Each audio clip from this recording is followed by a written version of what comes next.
Assalamualaikum warahmatullahi wabarakatuh. Selamat pagi pemirsa, berjumpa lagi dengan saya Dia Saktiani Rambe di Muslim Journey. Berbicara tentang ibadah, pasti kita sudah tidak asing lagi dengan yang namanya sholat. Karena sholat merupakan ibadah yang wajib dilakukan oleh setiap individu umat muslim. Dalam kesempatan kali ini, Muslim Journey akan membahas lebih dalam bagaimana sholat bersama Bapak Wildan, tentunya hanya di acara kesayangan Anda, Muslim Journey, mencari berkah dari segala arah.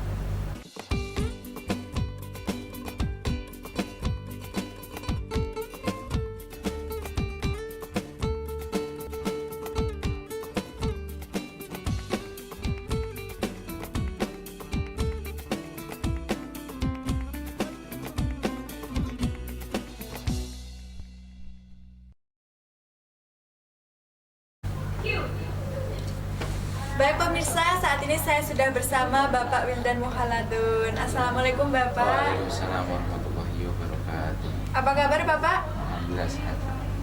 Oke, sekarang Bapak lagi sibuk ngapain nih Pak? Ya sementara masih tentang meneruskan tentang jenjang pendidikan. Kebetulan masih meneruskan kuliahnya dan juga sehariannya biasa nemenin bersama sama. Oke, kuliah jurusan apa ya Pak? Saya ngambil kebetulan ekonomi syariah. Ya dulu sebetulnya pengen ngambil manajemen pendidikan Islam. Kebetulan kan di Staya Subhanallah. Ya kebetulan kok manajemen pendidikan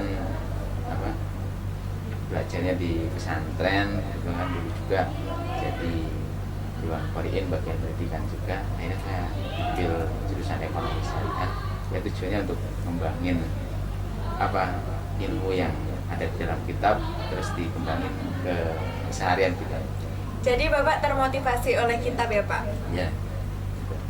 Oke. Baik, kita akan langsung bertanya kepada Bapak Wildan bagaimana perihal sholat, ibadah sholat, tentunya hanya di Muslim Journey mencari berkah dari segala arah.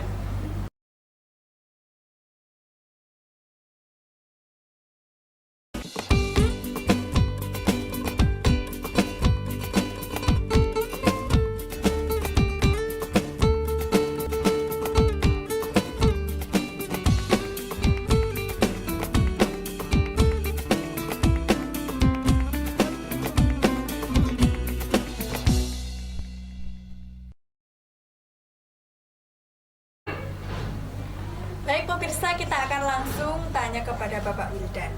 Pak, sebenarnya apa sih yang dimaksud dengan sholat? Ya pengertian daripada sholat. Jadi memang sholat ini kan satu kewajiban yang harus dilaksanakan oleh umat Islam. Karena ini juga kan masuk kepada rukun Islam.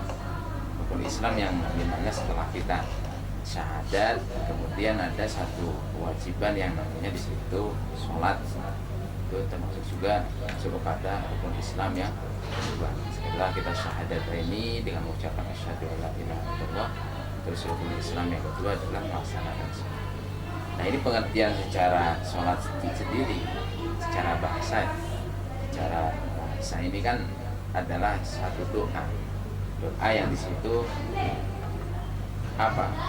ditunjukkan kepada yang manusia kepada doa.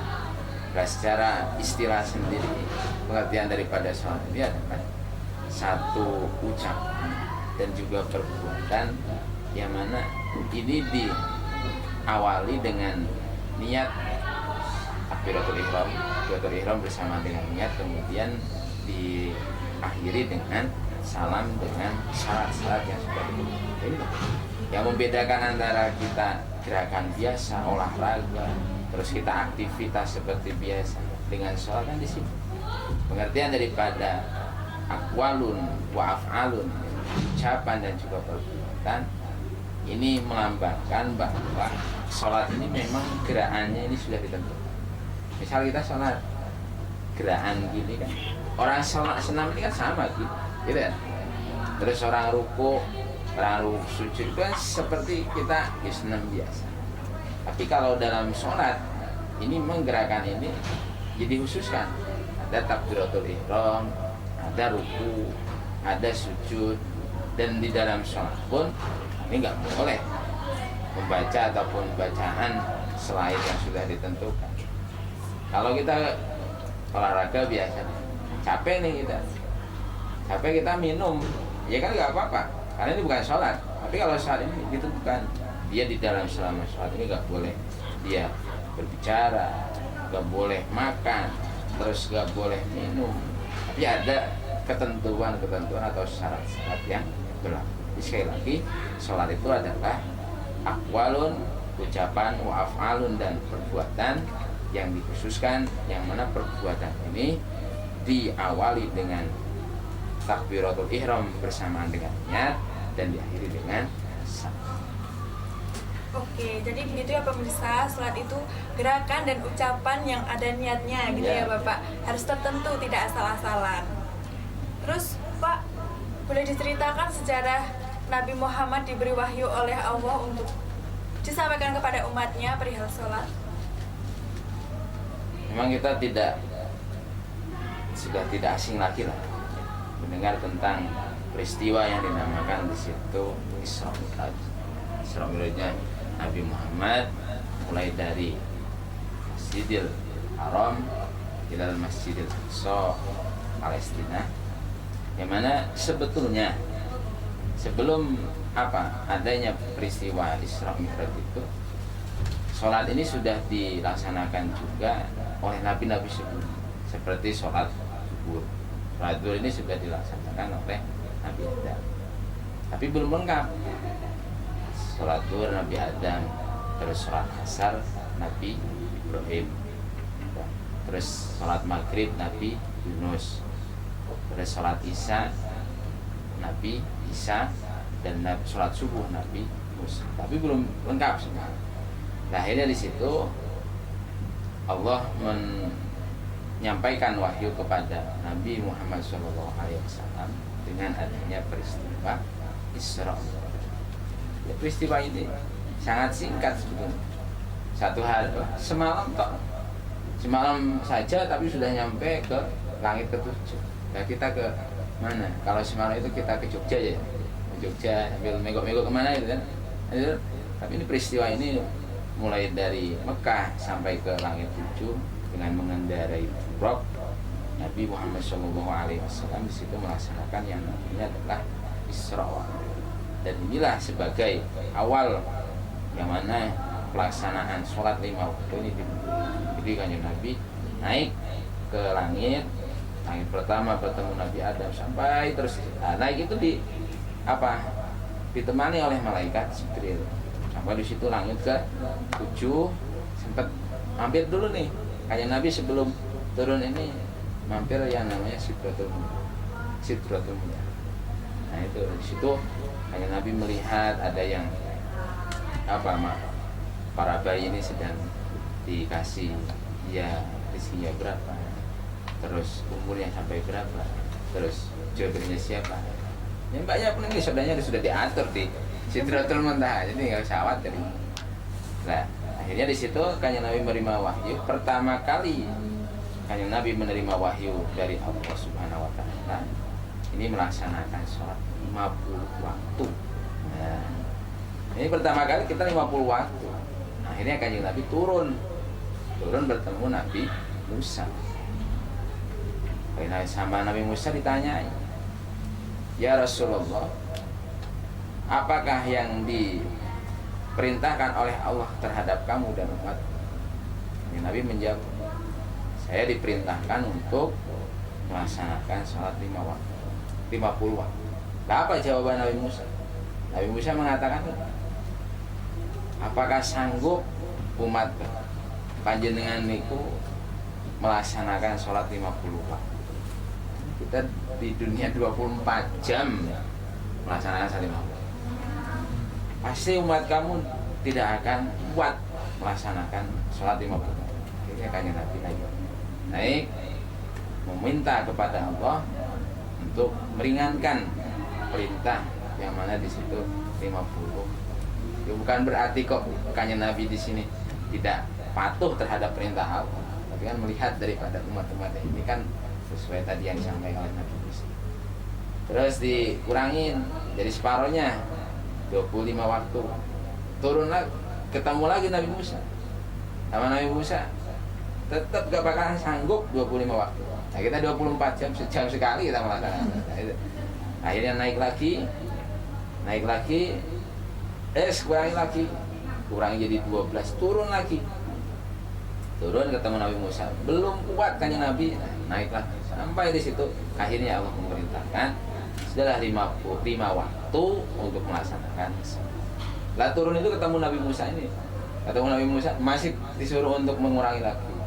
Akhirnya Nabi, ya Musa, saya sudah malu dengan Allah. Saya bolak balik sampai langit, naik turun lagi untuk memintakan keringan. Akhirnya di situ 5 waktu. Pertama kali sholat yang dilaksanakan di situ adalah sholat subuh. Ya, Nabi turun ketemu para sahabat dan orang-orang di daerah situ, kemudian memerintahkan bahwa hanya Nabi di situ sudah melaksanakan, diperintahkan untuk melakukan sholat. Ya, para sahabat gini, ya sholat itu seperti apa? Udah, kamu lihatlah sholatku, maka ikutilah sholat.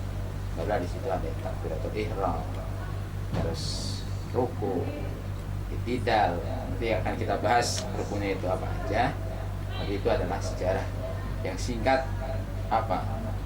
tentang adanya perintah untuk melakukan sholat. Selanjutnya berdoain buat kita, tanggungan ataupun kewajiban. Menarik sekali pemirsa, dalam satu malam Nabi Muhammad bisa mendapat wahyu dari Allah untuk melaksanakan sholat, menyempurnakan sholat dari nabi-nabi yang sebelumnya, dan juga bernegosiasi tentang jumlah sholat dalam satu hari. Oke, kita akan lanjutkan pertanyaan bagaimana beribadah sholat setelah ini tetap di Muslim Journey.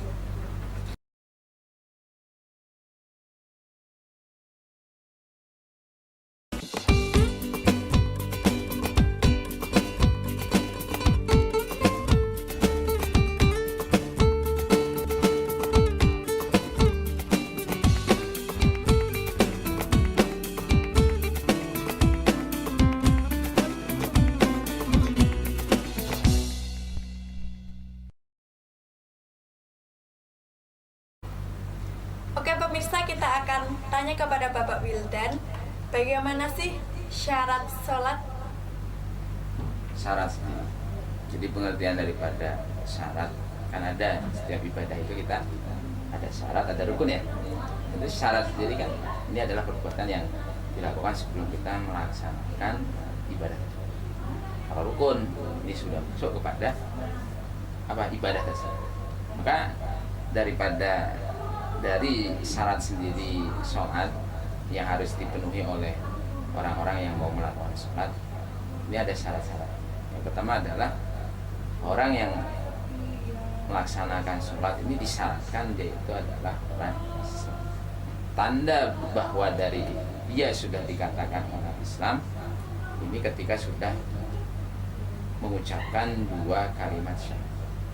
Ketika orang di situ sudah mengucapkan secara lisan dan secara hati, asyhadu an la ilaha illallah wa asyhadu anna muhammadar rasulullah, dia sudah Islam. Orang kafir nggak sah. Tapi yang perlu saya sampaikan bahwa orang kafir masuk Islam, misal nih ada orang umur 12 sampai 20 tahun, kan aslinya dia sudah balik. Pada umur 21 tahun dia masuk Islam. Nah, maka kalau orang kafir ini nggak wajib mengqadha sholat-sholatnya yang terdahulu. Berarti dari umur 12 sampai 20 tahun kan 8 tahun nih dia nggak memeluk agama Islam. Nah, dilalahnya pada umur 21 dia mendapatkan hidayah memeluk agama Islam. Nah, selama dari umur 12 sampai 20 tahun sholat-sholatnya yang ditinggalkan ini tidak wajib untuk diqadha, cuman sunnah. Berbeda halnya dengan orang yang murtad. Orang yang murtad ini adalah orang yang keluar dari agama Islam. Misal ada orang Islam dia dari kecil sampai umur 25 tahun ya, 25 tahun. Nah, 25 tahun keluar dari Islam memeluk agama lain. sampai umur 30 tahun. Maka selama 5 tahun, nah, umur 31 tahun ataupun pada umur ke-30 tahun ini dia masuk Islam lagi. Berarti kan selama 5 tahun dia meninggalkan Islam, sholat 5 tahun ini harus diqadha. Ini perbedaan antara orang kafir dan orang Islam. Itu yang pertama. Yang kedua, syarat daripada sholat ini adalah dia sudah balik. Takaran ataupun ciri-ciri daripada orang balik sendiri adalah itu ketika anak ataupun dia sudah berumur 15 tahun. Itu patokan yang paling utama. Tapi kalau umur 12 tahun sudah head, sudah mengeluarkan air mani, maka dia sudah dikatakan juga balik. Tapi biasanya kita sering ya, anak-anak kecil ini kan mulai disuruh untuk melakukan sholat. Mungkin dari dia sini dari umur berapa? 5 tahun ya? Dari 7 tahun Pak saya Pak. 7 tahun udah diajarkan sholat ya. Itu memang perintah bagi orang tua. Kalau kok anak ini sudah mencapai umur 7 tahun, maka disuruh untuk diperintahkan sholat. Kalau 10 tahun nggak belum sholat, dia 10 tahun belum sholat. Wajib bagi orang tuanya memukul. Dipukul nggak apa-apa ya. Karena apa? Itu pendidikan anak mulai dari dididik untuk melakukan sholat. Itu balik. Yang kedua harus balik. Gak sah nggak sholatnya anak kecil? Nanti ini pahalanya orang tua, udah itu orang tua. Jadi tujuan untuk mengajarkan anak sholat pada masa kecil ini sebelum balik ini kan tujuannya itu. Tujuannya nanti pahalanya nanti kembalinya kepada orang tua. Karena ketika sudah balik, anak-anak ini udah tanggungannya sendiri gitu. Terus syaratnya lagi adalah berakal sehat. Alhamdulillah, itu nggak wajib dia sholat. Dia keliling-keliling di jalan-jalan itu, ya memang nggak kewajiban sholat. Kita kalau nggak mau sholat, ya udah gila aja kita. Itu enaknya itu. Kalau kita nggak mau sholat, ya berarti kita gila aja. Itu yang nomor 3. Yang 4, suci daripada hadas besar ataupun hadas kecil. Hadas besar mungkin bagi orang-orang yang head, gitu kan. Orang yang head di situ kan orang yang head itu kan nggak wajib dia. Cewek itu ada dispensasinya untuk nggak melakukan sholat, nggak wajib dia. Bagi orang yang head itu nggak wajib untuk mengqadha. Ini satu keringanan buat perempuan ya. Bonus ya Pak, iya, buat perempuan. Ada. Kalau kita laki-laki harus sholat terus, terus harus suci juga dari najis. Pakaian, tempat kita untuk sholat ini harus memang benar-benar suci. Jadi pakaian ini bersih dan juga suci. Terus menghadap kiblat, jadi menghadap kiblat secara keyakinan kita. Jarak kita ke Ka'bah ini kan jauh. Kita di Indonesia, Ka'bah di Makkah. Jadi secara keyakinan kita arah kiblat itu ke arah pulau. Ya memang berbeda-beda sih derajatnya. Magelang, Semarang, terus Temanggung, ini berbeda-beda jarak derajatnya, harus belok berapa derajat, terus harus ini berapa derajat. Terus selanjutnya yaitu sudah masuknya waktu sholat. Kan ada waktu zuhur, asar, maghrib, isya. Ya misal sudahnya ghurubus syams, terus sudah keluarnya fajar shodi. Itu adalah tanda-tanda ataupun orang di situ syaratnya harus ada. Kita sholat nih, misalnya kita patokannya sekarang sudah ada jam ya, nah kita sholat zuhur, jatah masuknya waktu zuhur ini jam 12:05. Kita melakukan sholat jam 12:03 ya. Kurang 2 menit masuk, nggak sah kita, walaupun itu cuma kurang 2 menit, nggak ada dispensasi kurang 2 menit, nggak ada seperti itu. Harus tepat waktu ya, harus 12:05 awal waktu sholat duha. Maka kita ya itu adalah patokan awal ya 12:06. Nggak boleh kita walaupun 1 menit aja belum masuk waktunya sholat, ini kita nggak sah. Nah itu adalah beberapa rukun syarat Pak. Itu beberapa syarat yang harus kita penuhi sebelum kita melakukan sholat. Baik Bapak, kalau syarat sudah terpenuhi, pastinya kita melaksanakan yang namanya rukun sholat. Apa saja Bapak rukun-rukun sholat? Nah, kita tadi apa? Salat sudah terpenuhi, baru masuk rukunnya. Nah, rukun daripada salat sendiri jumlahnya kalau secara kita patuh pada ini ada berapa? Salah satu 13 ya, ada 13 rukun yang harus kita benar. Satunya pertama adalah di situ apa? Berniat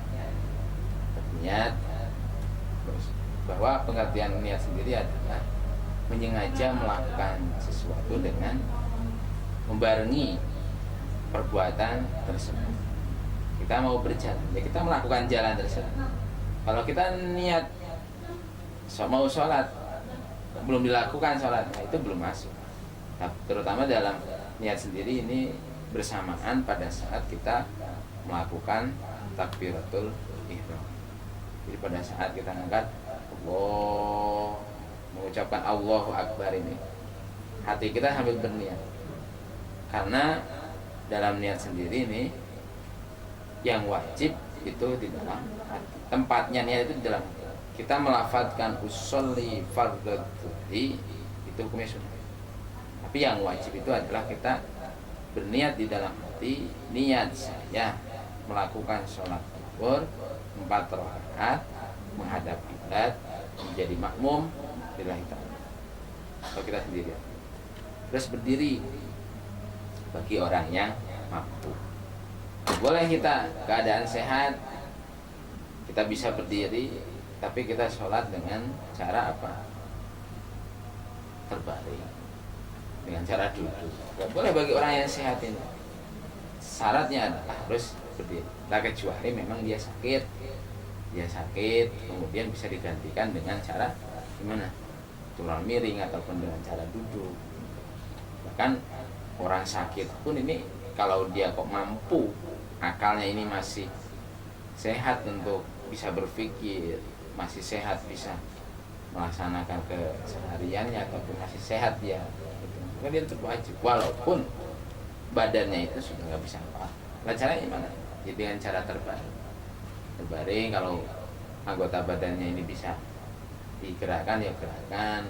Kalau kok di situ nggak bisa digerakkan, pakai sabuk, kedep atau gimana gitu. Terus sudah masuk berdiri, kemudian di situ membaca Al-Fatihah.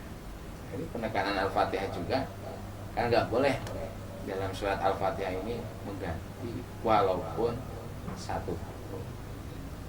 Berarti dulu pernah haji kirati ya? Iya. Itu manfaatnya kita belajar Al-Quran itu di situ. Kita nggak boleh kalau misalnya di situ kita mengganti satu huruf aja. An'amta alaihim.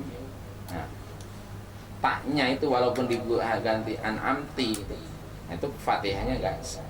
Secara otomatis Fatihahnya nggak sah, sholatnya nggak sah.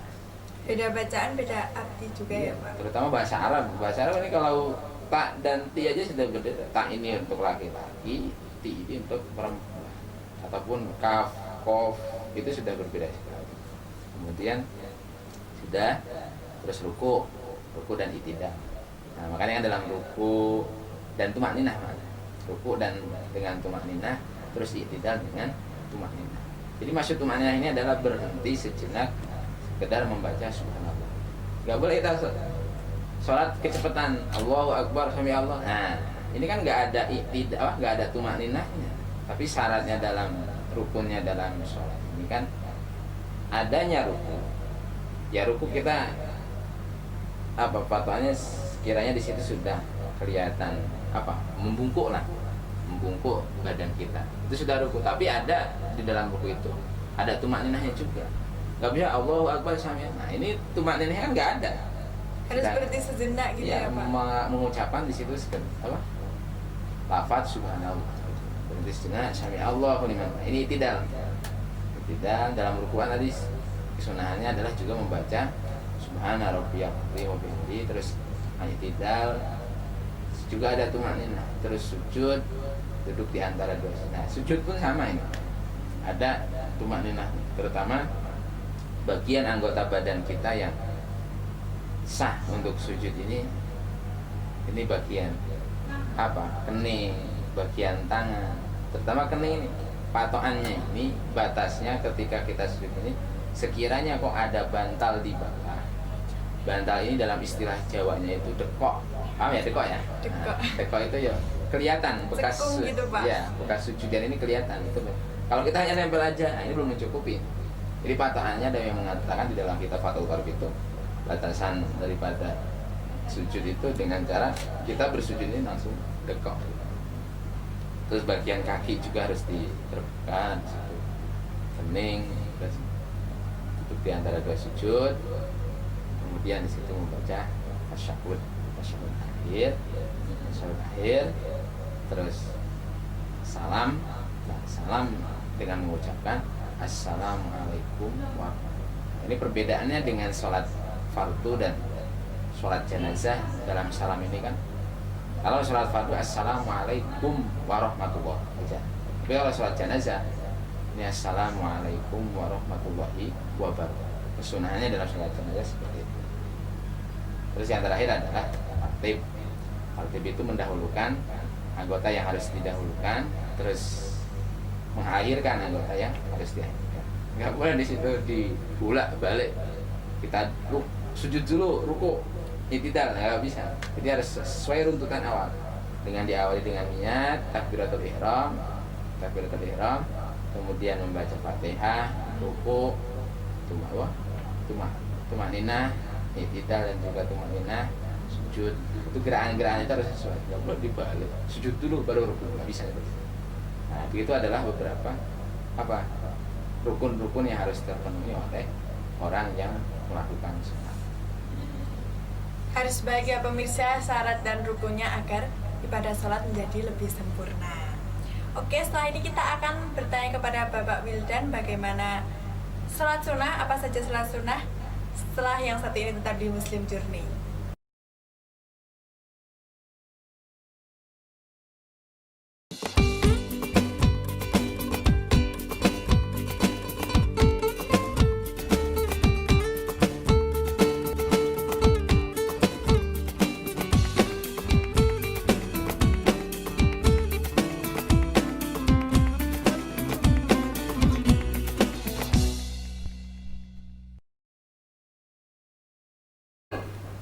Terima kasih pemirsa, masih tetap bersama Muslim Journey.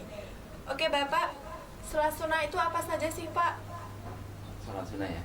Jadi kita sunnah sendiri ini adalah perbuatan yang disitu mendapatkan pahala bagi kita ya. Kalau orang yang melakukan kesunahan-kesunahan, ya sebetulnya untuk kesunahan sendiri kan dalam sholat, dalam puasa ini ada beberapa kesunahan. Di samping ibadah itu wajib, ada juga sunnah. Itu memang tujuannya daripada sunnah, belum daripada beberapa macam sholat yang kita jelaskan, tapi ada beberapa pengertian daripada sunnah. Itu tujuannya adalah untuk menambahkan pahala bagi manusia ataupun umat muslim yang mau menambah pahala dari kewajiban yang sudah dia laksanakan.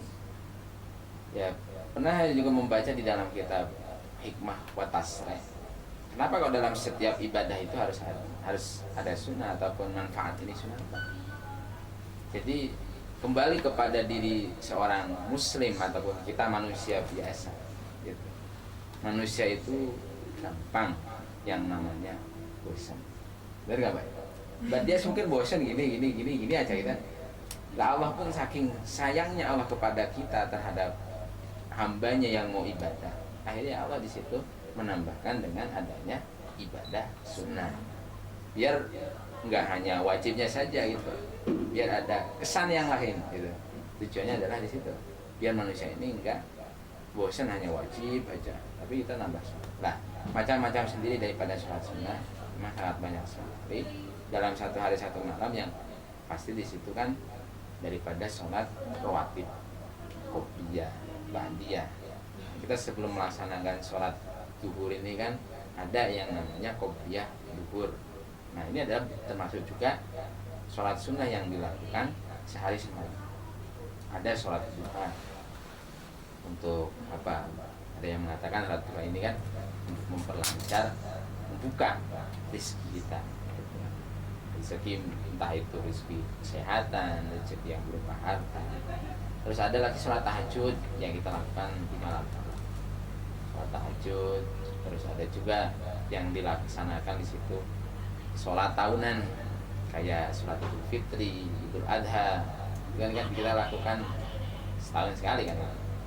Ada juga sholat istisqa, sholat kita mengharapkan adanya hujan gitu. Terus ada sholat kusufaini, sholat gerhana matahari, gerhana rembulan, itu adalah macam-macam daripada sholat sunnah. Misalnya ada kejadian alam, kita ada gerhana bulan ataupun gerhana matahari, kita pada saat itu jadi disunahkan untuk melakukan sholat tersebut.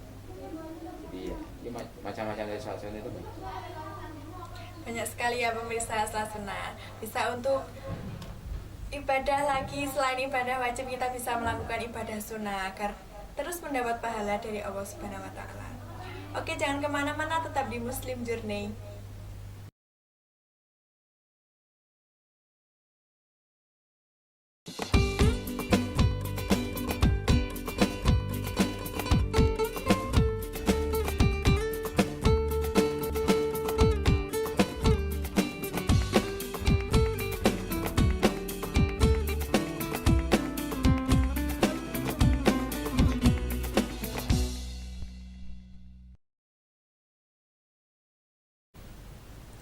Masih di Muslim Journey pemirsa. Saat ini saya mau menanyakan pertanyaan yang paling menarik menurut saya. Bapak, apa sih hikmah mengawalkan sholat? Hikmah fadilah di awal kita melaksanakan sholat di awal waktunya.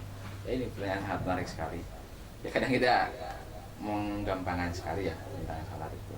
Tapi ada beberapa memang keutamaan sendiri bagi seorang muslim yang di situ melakukan sholat di awal waktu.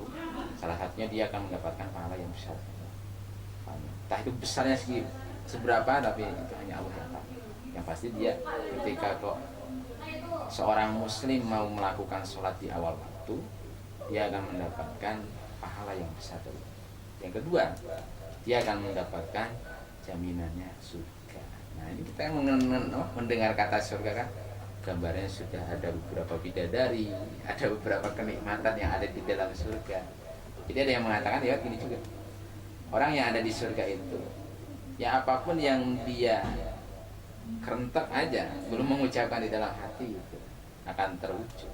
Kerentek pengen apa gitu, nah itu sudah terwujud. Dan juga kan kita di surga ini kan ada beberapa kenikmatan. Jadi orang yang melaksanakan sholat di awal waktu, salah satunya dia termasuk mendapatkan jaminan surga. Terus diampuni dosa-dosanya. Yang pasti kan kita sehari semalam melaksanakan hal-hal perbuatan apapun pasti melakukan dosa. Itu salah satunya untuk kita memintakan ampunan kepada Allah terhadap dosa-dosa kita. Salah satunya adalah kita melakukan sholat di awal. Terus yang selanjutnya yaitu seorang muslim yang mau melakukan sholat di awal waktu, dia akan dicintai oleh Allah. Kita termasuk, ya mudah-mudahan kita termasuk orang-orang yang sering ataupun di situ melakukan sholat di awal waktu. Itu adalah beberapa fadilah ataupun keutamaan bagi orang-orang muslim yang mau melakukan sholat di awal waktu. Ya kadang itulah, walaupun sholat ini kan 5 menit lah ya kita ya. Satu sholat ini 5 menit melakukannya.